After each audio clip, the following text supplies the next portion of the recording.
Alors là, c'est la pépite du mois pour moi. Thomas Cantaloupe, Requiem pour une République.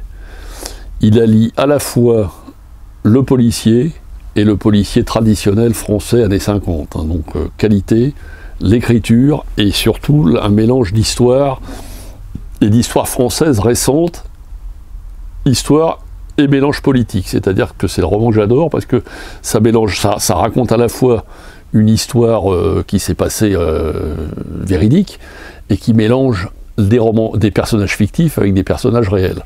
Et ça, c'est absolument truculent. L'histoire, c'est quoi? C'est des vieux dessous c'est le début de la Ve République. On est dans les années 60, juste après l'indépendance de l'Algérie. C'est des vastes histoires avec l'OAS. Il y a l'histoire de l'affaire de l'Observatoire de Mitterrand. Il y a une description truculente de Mitterrand qui vaut son pesant d'or dedans. Il y a à la fois on a l'impression que c'est comme un film des années 50, c'est-à-dire qu'on va voir arriver dans la déesse noire en noir et blanc dans la nuit Jean Gabin et Lino Ventura. Donc ce livre à la fois c'est super bien au niveau, alors l'auteur est super documenté, c'est-à-dire qu'il n'a pas raconté n'importe quoi. Donc là il y a les histoires de l'OAS, il y a la fondation du SAC avec tout ce qui s'est passé. Le SAC c'était le service d'action civique, c'était les anciens barbouzes de Gaulle, avec toutes les actions qui se passent contre l'histoire débute. C'est un avocat algérien possiblement affilié au FLN qui est assassiné. Et on essaye de traficoter l'histoire en racontant que c'est pas un assassinat politique, mais c'est un assassinat criminel, crapuleux. Il y a aussi le ministre à l'époque de l'Intérieur, c'est Boris Papon. Donc on assiste vraiment à la fois de l'histoire et à la fois des situations croquignolesques. Faut pas oublier que le héros principal, c'est un truand.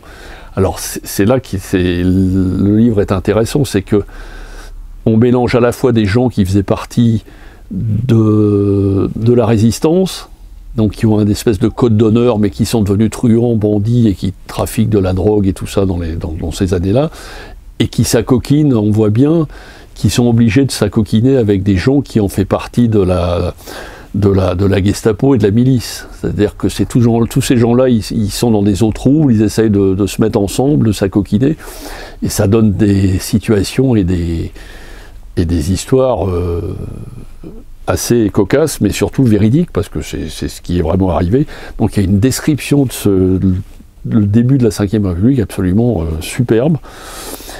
Et en plus de ça, non seulement il y a tout ça, il y a tout le côté historique, politique et les affaires, et je vous dis le SAC, les barbouzes, l'OAS, enfin c'est une période dense, hein, comparativement à maintenant, il y a de quoi faire, il y a de quoi faire un vrai roman, des personnages caricaturaux, truculents à la Audiard, mais en même temps, et c'est ce qui rend vraiment ce livre absolument captivant, c'est qu'en plus de ça, c'est un hommage au premier roman de la série noire. C'est-à-dire qu'on a l'impression que c'est un livre qui a été écrit dans les années 50, c'est-à-dire la série noire, au départ, c'était des romans de gare qui étaient distribués, comme ça porte bien son nom, dans les gares.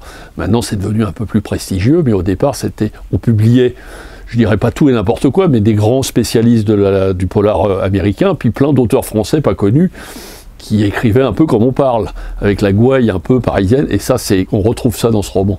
Donc c'est à la fois un roman sur la Ve République, policier, donc avec une enquête policière et un truc de suspense policier classique, et en même temps il rend, je trouve, vraiment hommage au style des années 50. Et là, pour les 70 ans de la série noire, c'était vraiment le livre qu'il fallait éditer.